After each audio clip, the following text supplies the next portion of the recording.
Negociata të reja dhe grupi i ri pune për kodin zgjedhor është paralajmëruar që do të fillojë së shpejti në kuvent i përbërë nga partitë politike. Por secili do të jetë formati i këtij grupi akoma nuk dihet. Me mua në studio është ish kryetari i Komisionit Shtetëror të Zgjedhjeve dhe ekspert dhe njohës i kësaj çështje Aleksandar Novakovski. Gospodine Novakovski, dobrodoјдовте Valsat. Dobro најдов, фала за поканата. Во собранието се најавува нова работна група за изборниот законник. Вие бевте дел од минатата работна група. Дали имаме потреба за нова работна група за изборниот законник? Како прво прашање, мој коментар. Помислам дека таа работна група стварно успешно ја заврши работата. Јас бев дел како председател, но беа уклучени сите можни институции кои имаат било каква поврзаност и надлежност во текот на изборниот процес, па и после изборен процес. Така да таа заврши сериозна работа.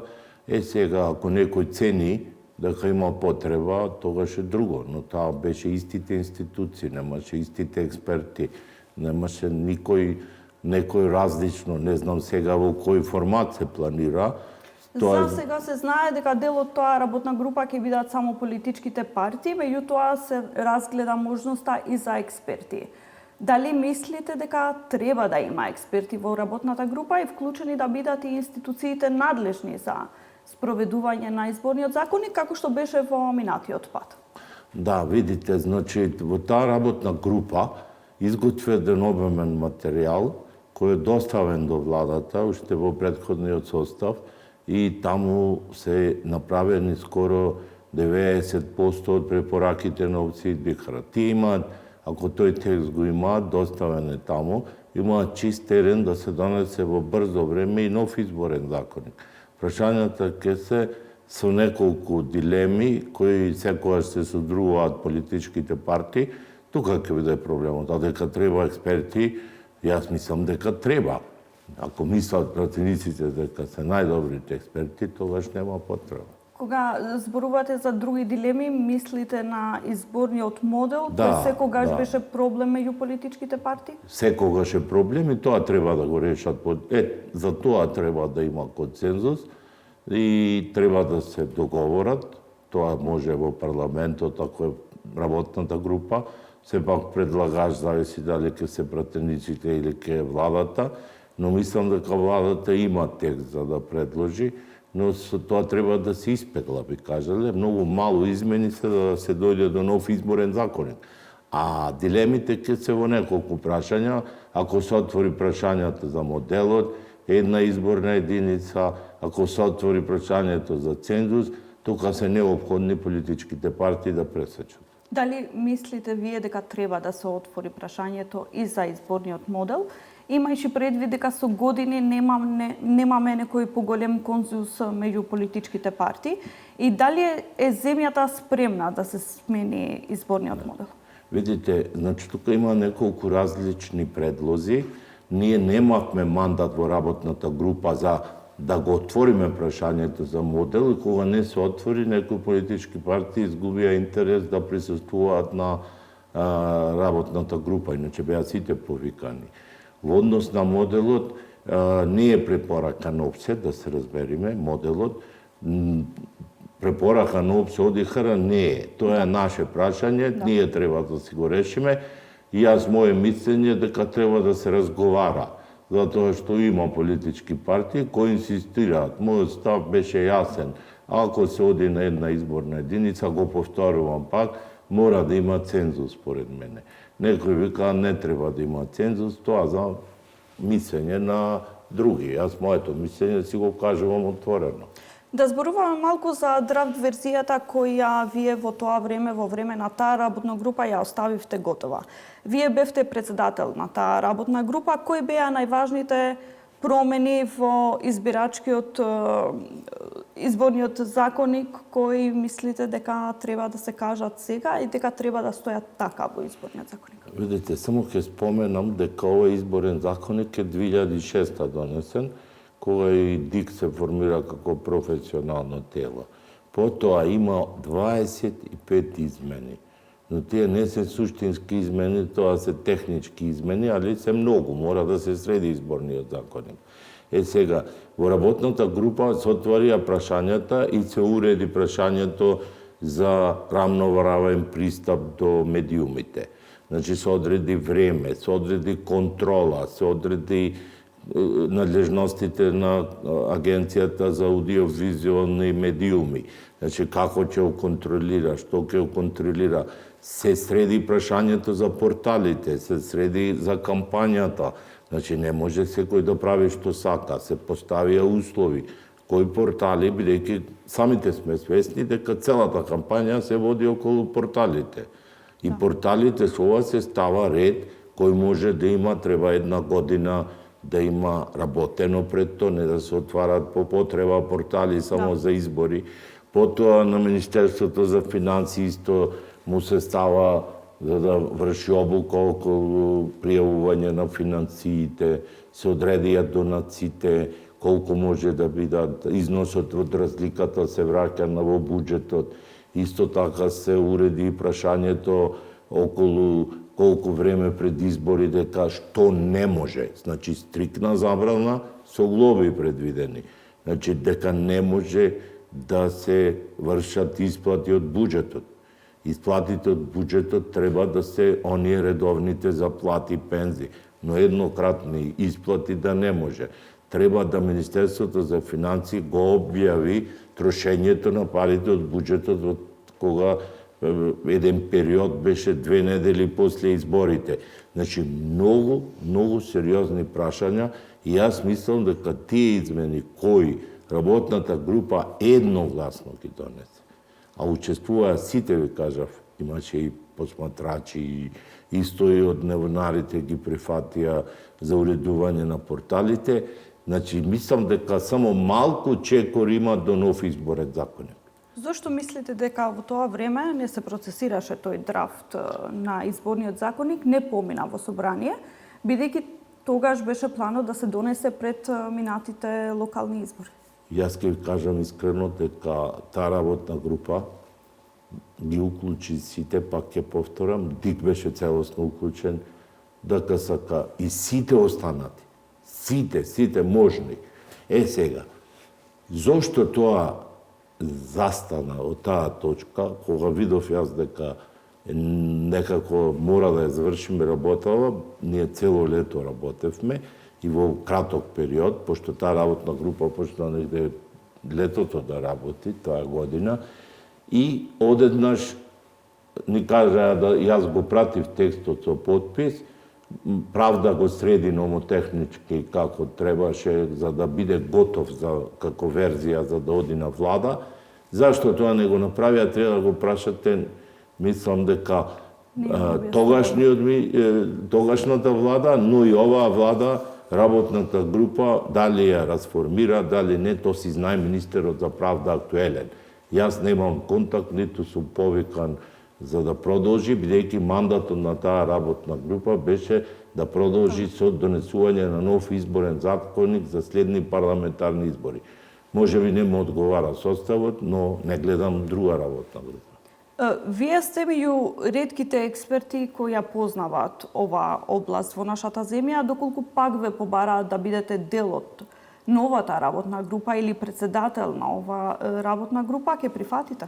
Па видите, значи прво зависи како ќе составот. Значи јас секој пат би учествувал, бидејќи стварно голем дел од мојата кариера се занимавам со таа област и уште не ја оставам. За жал повеќе сум повикуван во странство на некои експертизи него тука. Значи нема за државата све би направил и стварно треба да се донесе изборен законник и ако бидам повикан стојам на располагање, не се нудам. Сте била и внатре во Државната изборна комисија. Што би смениле во функционирањето на ДИК?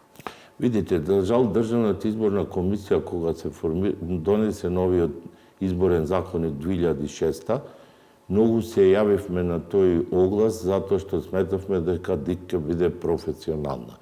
И тоа беше концептот, да биде предложен од партиите, нормално, дека мора од некаде предлогот и за суди од уставен па се предлагаат од собрание. Се распиша оглас, но потоа како одеше времето, гледам сега, веќе не ги кажуваат како представници членови на ДИК, него ги кажуваат како представници на политички партии. Значи, ако е тој концепт, тогаш веќе треба да знаеме дека може и да се прошири. Тоа ќе биде како во некои соседни земји, каде што сите номинираат. Но, мислам, тоа не ни треба. Мој совет е само администрацијата. Значи, администрацијата, верувајте, го носи најголемиот терет, бидејќи сами гледате од кога почна професионално да се формира администрацијата, ние започнавме со 5 вработени, сега имате, не знам која е бројката, превземени се и подрачните, да, значи тие веќе имаат долгогодишно искуство. Тоа треба да биде столбот кој ќе носи темелот, администрацијата. Таа треба да се, јас мислам, таму има добри експерти кои ја познаваат материјата, но не треба зависно кој ќе дојде па смени ги тие експерти па стави си од партија луѓе. Тоа не ми се свиѓа. Мислам дека веќе треба тоа да биде и се види дека таа го носи теретот.